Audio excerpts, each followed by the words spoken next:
Ever struggled to ask for a good recommendation or find a reliable service in English? This episode will equip you with natural phrases and powerful phrasal verbs to confidently seek advice in any daily situation. Discover how to talk about craving a cheeseburger, finding local gems, or knowing what's right up your alley.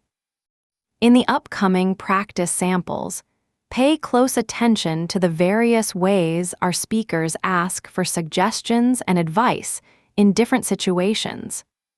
Notice how they use common phrases and phrasal verbs to get the information they need from a friend or colleague. Let's jump into the practice samples. Hey Mark, I'm thinking about grabbing a bite tonight. Do you have any recommendations for a good burger spot around here? I'm really craving a classic cheeseburger. Oh, absolutely, Sarah. You should definitely check out the Grill House downtown. Their burgers are amazing and they have a great atmosphere. It's really worth trying. Oh, I've heard good things about that place. Is it usually busy? I don't want to wait too long. It can get busy, but if you head over a bit earlier, like before 7, you should be fine. I think their bacon cheeseburger would be right up your alley. Sounds perfect. Thanks for the tip. David, do you happen to know a reliable mechanic? My car's been making a weird noise, and I need someone trustworthy to take a look at it. A reliable mechanic. Yes, I do. I usually take my car to Auto Care Plus on Elm Street. They're really good and straightforward with their pricing. I've been dealing with them for years. Oh, that's great to hear. I've run into some less than honest places before, so I really appreciate a solid recommendation. I totally get that. If you give them a call and mention I sent you, they might even give you a small discount. I can pass along their number later if you want. That would be super helpful. Thanks, David. Tom, my family and I are planning on taking a little road trip next month. We're looking for some nice outdoor activities or interesting local gems to explore. Any thoughts on good places to visit? Oh, that sounds fun, Jessica. If you're into nature, you should definitely look into the hiking trails at Red Rock Canyon. It's not too far and the views are incredible. There's also a cool little museum nearby. Red Rock Canyon? I've heard that name before. Is there anything else you'd recommend? Maybe a hidden spot that's worth visiting? Well, if you don't mind a bit of a drive, there's a small artisan village called Willow Creek. You can pop into little shops and grab some unique crafts. It's a nice change of pace.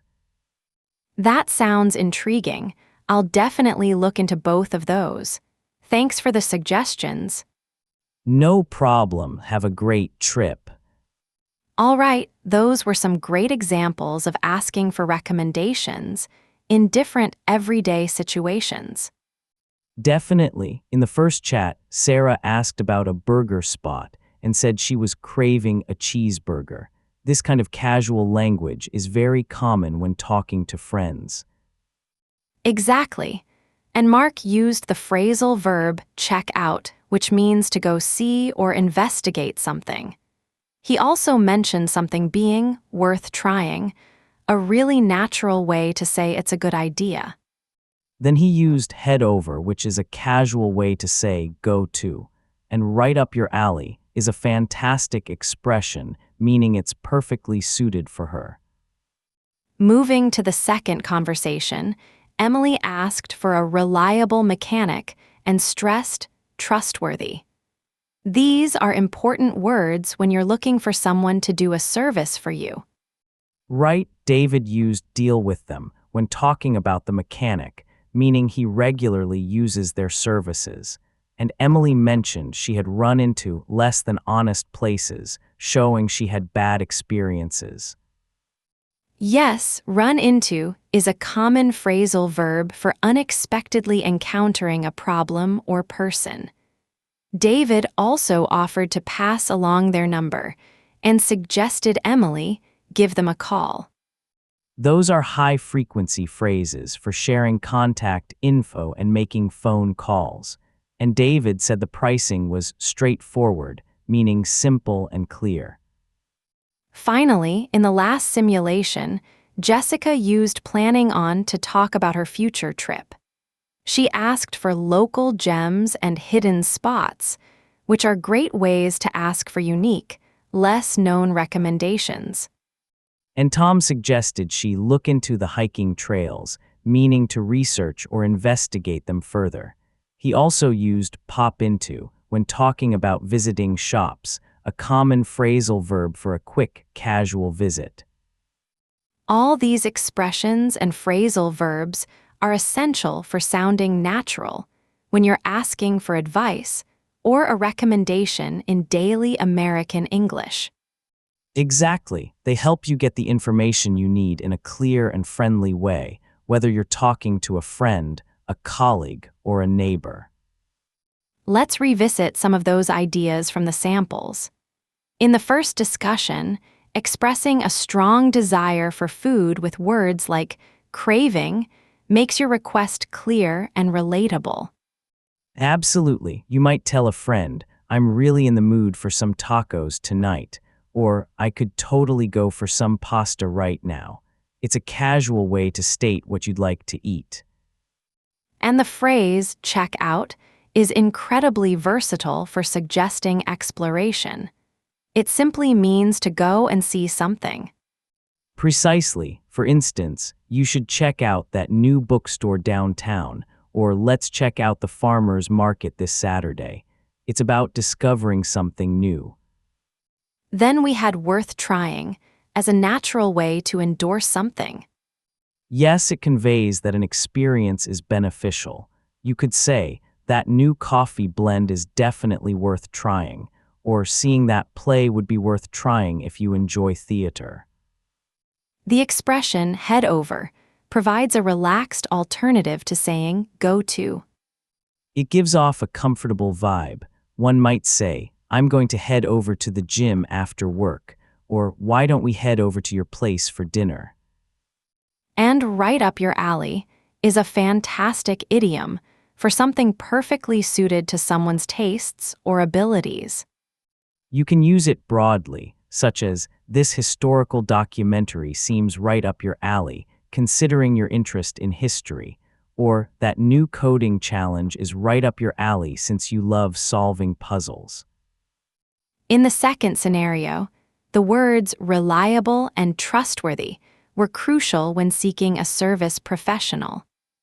Absolutely. Reliable means they consistently deliver good results, while trustworthy emphasizes their honesty. You'd want a reliable plumber or a trustworthy pet sitter. We also heard run into, which suggests encountering something or someone unexpectedly. It's quite flexible. You might run into an unexpected problem at work or run into an old neighbor at the grocery store. It implies an unplanned meeting or issue. Then there was pass along for sharing information. Exactly. You could pass along a message to a coworker or pass along some useful tips to a friend. It's about relaying details. Followed by the straightforward, give them a call. Meaning simply to phone someone, give me a call when you're done with your meeting, is a common phrase. Finally, planning on is a clear way to discuss future intentions, like a trip. It states your purpose. We're planning on redecorating the living room next month, or I'm planning on learning a new language this year. And asking for local gems or hidden spots is perfect for unique, less known recommendations. These phrases imply seeking out special, undiscovered places. Do you know any hidden spots for a quiet afternoon? Or are there any local gems worth visiting in that part of town? We also heard look into for investigating options. Like, I need to look into different ways to save energy at home, or let's look into buying tickets for the concert. It signifies researching possibilities. and pop into for a quick, casual visit. You might say, I'll just pop into the bakery for a fresh loaf, or let's pop into that gift shop for a moment. It always means a short, brief stop. Now, let's look at how some of these work in new daily contexts. Take right up your alley. If your coworker loves solving complex puzzles, you might say, "This new logic problem seems right up your alley." Or if your friend is passionate about vintage fashion, you could suggest, there's a great flea market this weekend that might be right up your alley. For run into, imagine you're explaining your day. "I ran into my old high school teacher at the library today," meaning you saw them by chance. Or at work, we might run into some unexpected delays with the project, so let's plan ahead. This refers to encountering unforeseen difficulties. Next, pass along.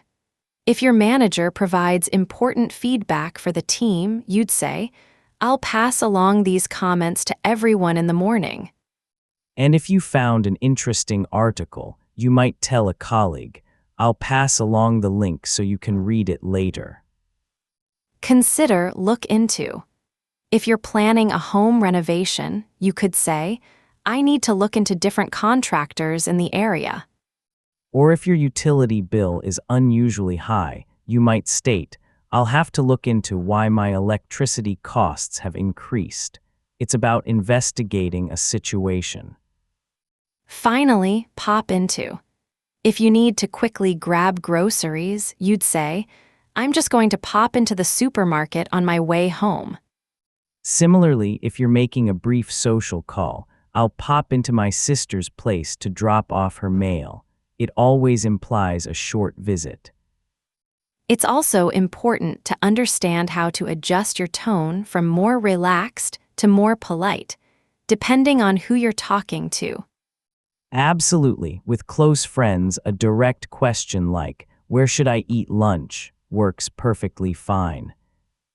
However, if you're speaking to a new acquaintance or a senior colleague, you might want to phrase it with more deference. In that situation, you could say, do you happen to have any lunch recommendations around here? Or could you suggest a good place for a meal? The introductory phrases add politeness. Another example, to a friend, you might simply ask, "What movie should I watch tonight?" To be more respectful, you'd consider saying, I was wondering if you might have any movie suggestions for this evening, or would you be able to recommend a film? The phrasing, "I was wondering if you might," softens the request, making it sound less demanding and more considerate.